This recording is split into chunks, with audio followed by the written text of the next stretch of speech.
Opera is trying to connect to internet. Kok minta izin lagi? Bukannya ini lagi dipakai ya?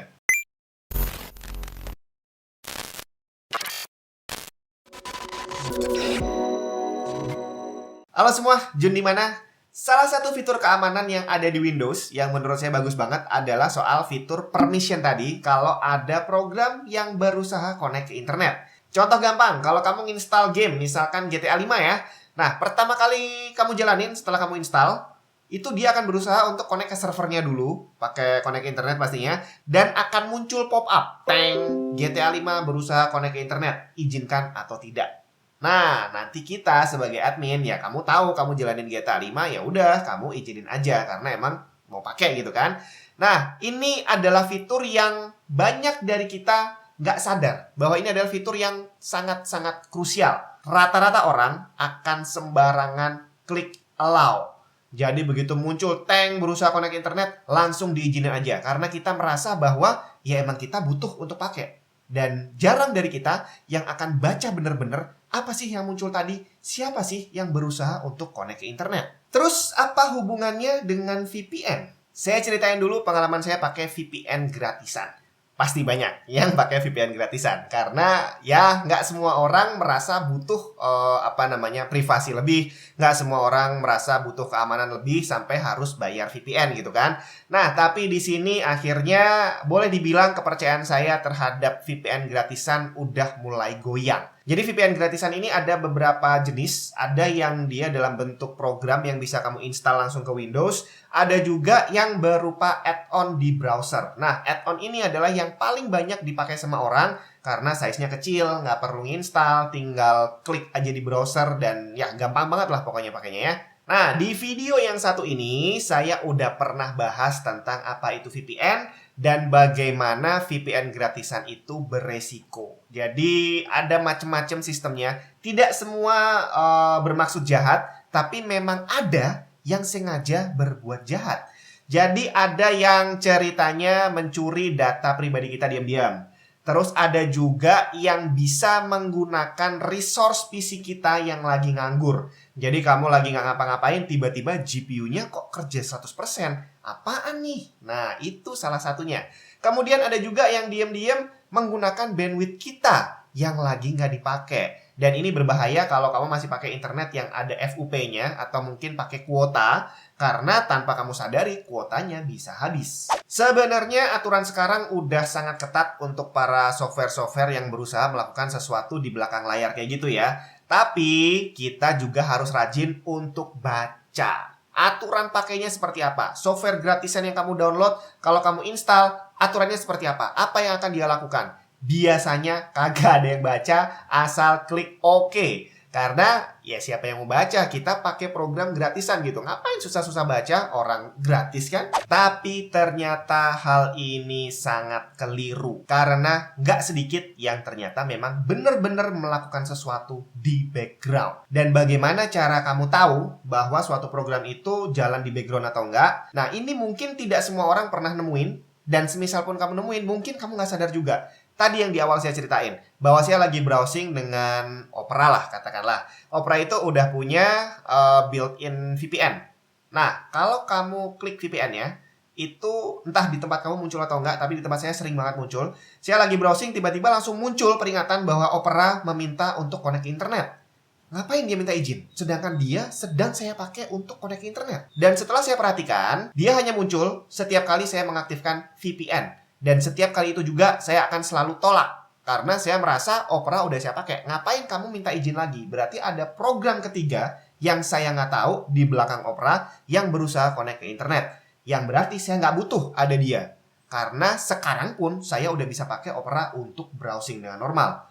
Dan ini terjadi di beberapa browser lainnya dengan beberapa add-on VPN yang berbeda. Nggak semuanya, tapi ada beberapa yang berusaha connect di belakang layar. Dan kita nggak tahu, kalau sampai kita izinin, apa yang akan mereka lakukan. Sekali lagi, tidak semua VPN gratisan melakukan sesuatu yang nggak wajar kayak gitu. Tapi dengan adanya beberapa yang melakukan itu, saya jadi ragu-ragu untuk pakai layanan VPN gratis kalau saya lagi mau melakukan sesuatu yang penting. Misalkan, transaksi keuangan. Nah, akhirnya mau nggak mau, menggunakan layanan VPN gratis sekarang udah bener-bener saya stop. Karena PC saya, handphone saya, semuanya dipakai untuk keperluan pekerjaan. Dan saya nggak mau ada resiko sekecil apapun untuk membuka celah orang jahat ngintip ke dalam sistem saya. Tapi sekali lagi, kita juga nggak bisa bilang bahwa tanpa VPN itu otomatis aman. Di video yang tadi udah saya jelasin. Akhirnya saya memang butuh banget ada lapisan keamanan lebih di saat saya menggunakan internet.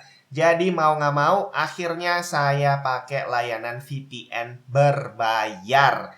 Karena emang kebutuhan. Security sekarang udah nggak main-main. Ransomware bisa menyerang kita kapan aja.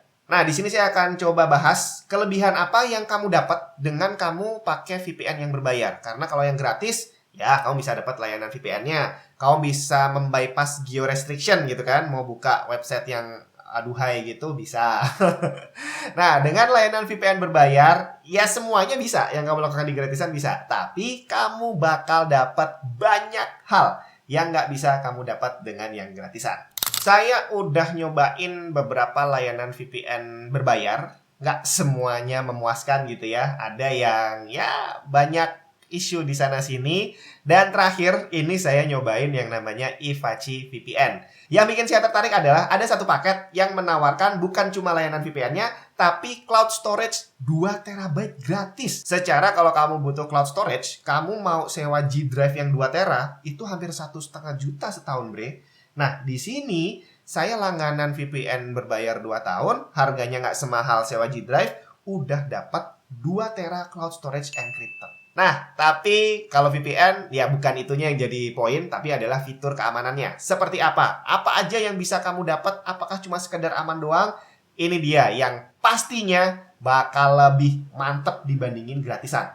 Yang pertama udah pasti kamu nggak usah takut ada pencurian data. Kamu nggak usah takut apa yang kamu ketik direkam sama servernya. Karena dengan pakai layanan berbayar dari Ivachi ini, dia udah punya yang namanya no logs policy. Dan itu benar-benar terpampang. Artinya dia menjamin bahwa tidak ada perekaman data apapun. Kemudian ada sistem enkripsi 256 bit dan juga ada proteksi untuk penggunaan Wi-Fi publik. Nah, ini kamu juga harus ingat bahwa kalau kamu terkoneksi ke Wi-Fi umum yang ada di mall, yang ada di taman, itu adalah jaringan yang tidak ada sistem perlindungannya. Jadi kalau kamu mau melakukan transaksi keuangan atau mungkin kirim-kirim data pribadi yang penting banget, jangan pakai layanan Wi-Fi umum. Dan seandainya memang harus pakai, berarti kamu wajib pakai VPN yang bisa melindungi saat kamu pakai Wi-Fi umum tadi. Kemudian udah pasti dia juga bisa mengatasi geo restriction dan juga ISP throttling. Gamer pasti udah paham bahwa kalau lagi main online gitu ya, kadang-kadang IP kita nggak bisa diterima sama server mereka. Jadi diblokir, bre. Kita nggak bisa connect ke sana. Dan seandainya bisa connect, nggak semuanya bisa dapat full speed. Dan mau nggak mau akhirnya solusinya ada dua. Yang pertama, kamu harus restart modem sampai kamu bisa dapat IP yang nggak diblokir dan bisa full speed. Tapi ini bakal capek banget. Yang kedua, udah pasti pakai VPN yang bisa membypass ISP throttling. Dan buat yang hobi streaming film, VPN ini adalah aplikasi wajib karena kamu jadi bisa mengakses banyak film dari berbagai negara yang tidak ditayangkan di Indonesia. Caranya gampang banget, kamu cek aja, ini adalah halaman Netflix Indonesia. Kamu tinggal buka aplikasi Ivachi, terus pilih server yang kamu mau, contohnya US misalkan, kemudian kamu connect aja. Setelah connect, langsung kamu refresh halaman Netflix-nya, dan boom, muncullah halaman Netflix Amerika. Dan kamu bisa melakukan ini untuk nonton konten dari berbagai macam negara, tinggal pilih aja server di negara yang kamu mau. Dan ini tidak cuma berlaku untuk Netflix, tapi juga untuk semua layanan streaming movie seperti Disney+, Amazon Prime, dan segala macam. Ivachi juga punya fitur dedicated IP dan juga split tunneling. Nah, dengan split tunneling ini, kamu bisa mengakses 2 konten sekaligus dari lokal maupun dari luar. Kemudian ada IPv6 Leak Protection, Secure DNS, DDoS Protection, Secure Downloading, dan yang paling asik nih, 1 lisensi bisa kamu pakai di 10 device sekaligus di waktu yang bersamaan. Bukan cuma di PC atau di laptop, jadi dia juga udah support ke smartphone, terus smart TV, TV box, terus konsol. Jadi kamu punya PS, punya Xbox, bisa menggunakan layanan VPN ini. Jadi intinya kalau kamu memang butuh keamanan tambahan, dan ini terutama buat kamu yang emang aktif menggunakan device kamu untuk bisnis, untuk transaksi keuangan, berbagi data-data penting dan segala macam, pakai VPN berbayar sangat-sangat worth it dibandingkan pakai yang gratisan. Nggak keluar duit, tapi berbahaya. Mendingan kamu bayar aja, dapat security tambahan, dan dapat fitur-fitur lebih. Ivaci ini udah sering dapat review bintang 5, termasuk dari Trustpilot, dari App Store, dari Google Play juga. Bahkan dia juga sempat dapat penghargaan Best VPN Award dari Pro Privacy. Kalau kamu tertarik, kamu bisa langsung cek aja link di deskripsi, dan jangan lupa pakai kode voucher ini untuk dapetin diskon tambahan 20%. Di websitenya nih lagi ada diskon gede loh. Dan kalau pakai kode ini dapat tambahan 20%. Bahkan kalau kamu beli yang paket 5 tahun, itu kalau masih ya, itu lagi diskon 87% atau malah 90% gitu. Jadi dengan tambahan 20%, malah dapat duit dong kita.